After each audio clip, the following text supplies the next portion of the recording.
зөвхөн цуглааны зохион байгуулж байна.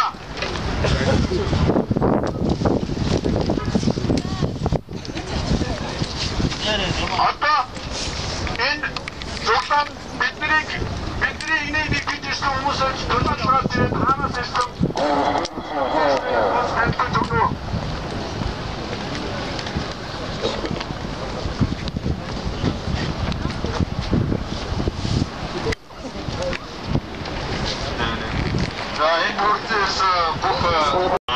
тэгээд энэ жигсаалтууд гэрлэлгүй группээс 3 туудаага оролцож байна. Хамгийн гол зорилго бид нар дэлхийн ээж аврыг гэсэн өрөөндөө оролцож байгаа. Байгаль орчинд халдтай олон үйлдэлүүд Монголд ер нь явагдаж байгаа. Уун уурхай, ашигт балтамд олборлох.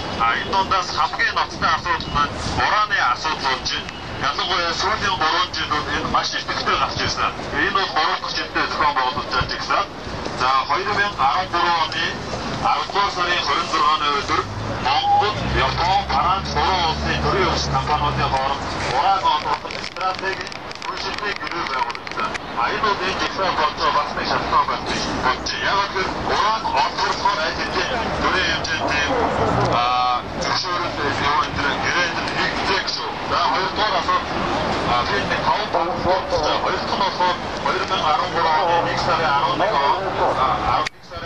өдөр Батчин Норс өрөөнд Улаанбаатар сумын тэр хүний 22 ураны асуудал ноцтой асуудал гарч ирсэн. Энийг сонцтой ажлын маш олон зохион байгуулалт хийсэн бол зэн өмнөд ерөөсөө гараагүй. Зөвхөн иргэн хэдний байр суурь ямар уран олборлож байгаа тэгэж мастууд орноо өгөх ураны цэцэргийн хордоос боцоогсон үзэл бодолтой байна. За тэгээ 2014 оны эхний маст төлөвлөлтөөр 3 одоо хөлтөө ишиг төрсөн. Энэ нэг анаас нэг дэш онцтой хийж байж байгаа. Энэ бол монголчууд бидний мад одоо ийм гаж төрсөн болсон. Энэ бол яагаад бид нөлөөлөө сөрөг нөлөөгөө үзүүлж нэг том жишээ. Дахин 11 санаа байгаа. Энэ санаа хүүхдээ төрсөн юм гараад. Шинэ содом хэмжигчгүй. Хүмүүсд нэг төрчихөд яах вэ? Амар үнэтэйгээ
뭐야, 옮기세요.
Honestly,